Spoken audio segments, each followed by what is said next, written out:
Leadership presence is a special niche in the area of leadership development. Leadership presence is the quality of energy that you radiate that allows people to sense your authority, your ability to lead. It's that unspoken energy that other people respond to that makes them want to follow you, believe you, trust you, go along with your ideas. As my work has become more and more about leadership presence, I look around for ideas and insights that can inspire me to help my clients develop their leadership presence. And lately I've been inspired by a book called A Failure of Nerve by Edwin H. Friedman.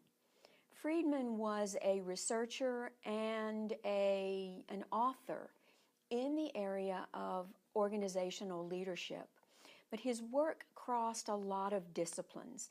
He integrated therapy, ministry, as well as organizational leadership development. And his ideas were somewhat radical, a little bit out of the box.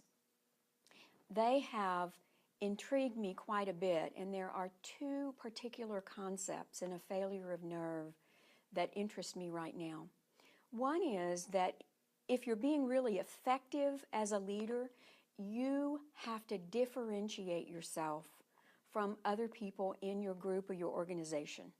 That is, you have to stand out from the pack.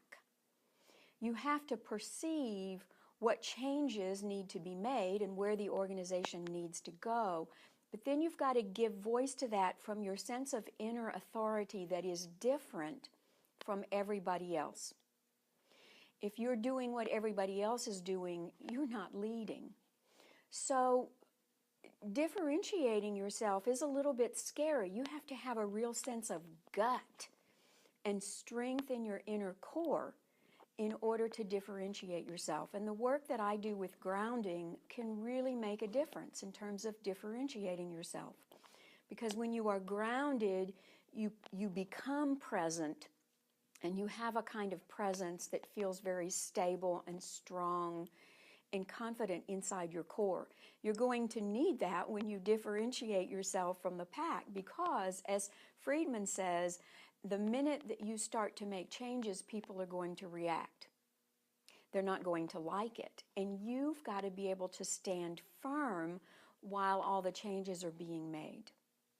The second concept that really intrigues me has to do with the area of persuasion. Friedman says that in order for anybody to hear your message, they have to be moving towards you, not you moving towards them. In other words, no matter how eloquent your message, if you are in a position where you are pushing, forcing, or coercing people, they're not going to be able to hear what you have to say.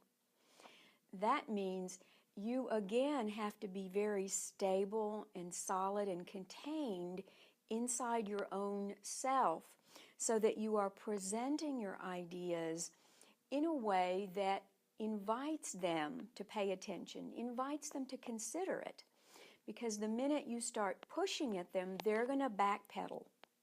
And I have seen that in my own work for at least 30 years. When people contact me to question if I'm the one to help them develop presentation skills or voice or whatever they want to work on, if I start pushing ideas at them, I can feel them backpedal and they'll say, well, I have to think about it for a while.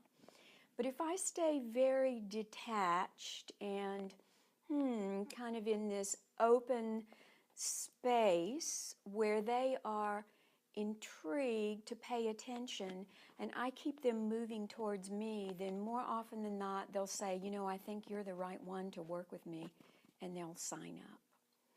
So leadership presence crosses a lot of areas, really all the aspects of humanity. It is physical, it's emotional, it's mental, and it's spiritual.